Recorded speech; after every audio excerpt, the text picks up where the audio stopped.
I grew up in California. My mom was a teenager when she had me, so we lived with my grandparents. My father was not involved in my life at all. So my grandparents really kind of stepped in and helped us out. And everything was okay until my senior year of high school.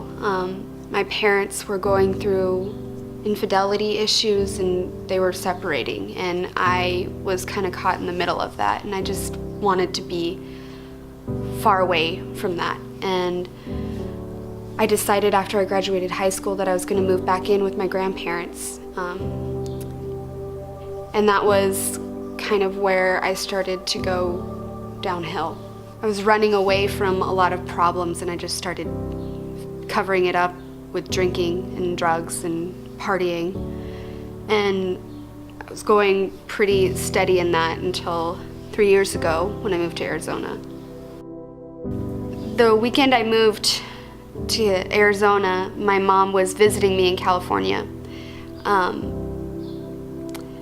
She saw how broken I was. I was going through a lot at that time. I was very stressed, and she looked at me and said that I looked dead inside, and she wanted to take me home and take care of me. Now, a stipulation for me living with my parents was that I had to go to church every Sunday, and I thought that they were Jesus freaks and were in some sort of cult, honestly. One weekend, my grandparents came to visit, and we took them to church, and I was standing up during worship, and I was feeling so overwhelmed and emotional, and I was trying to sing, but I couldn't sing without wanting to cry. So I sat down, and my grandma was sitting next to me, and she puts her arm around my shoulder and says, "I'm so happy to be here with you right now." And I lost it. I was uncontrollably crying, and I went to try and find my parents because they were both serving that day. And the three of us went together, and they prayed over me, and I gave my life to Christ. Now, after that, I still was kind of teetering in both worlds. One night, I went out to a bar on Mill Avenue, and just a few friends, and somebody drugged my drink and took me and raped me. And after that,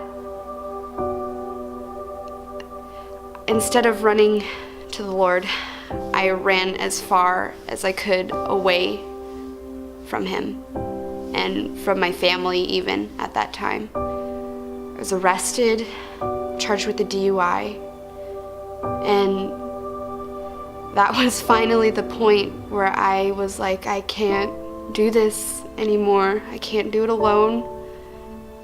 I need to change my life.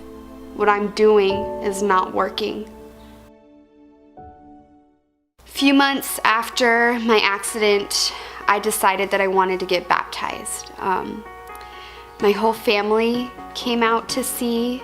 My grandparents were there, and it was the most amazing experience of my life. I joined a Living Free group with my mom. I really found out who Christ was and how He sees me through that process, and He has overwhelmingly healed me in every aspect of my life. I always joke about how God transformed me, not only physically, but spiritually. I look back at pictures of myself and I just don't even recognize that person anymore. And God has given me new eyes, new heart, new everything. And I'm truly, truly blessed by my relationships with people in the church. My family has been tenfold restored. God put a fire in my heart, and I wanted to get more involved. I started serving in 480, and now I'm a tribe leader for 9th and 10th grade. I'm interning at the church now. I'm part of the creative team. I really gave God a chance. I came to Him completely broken, and He healed me.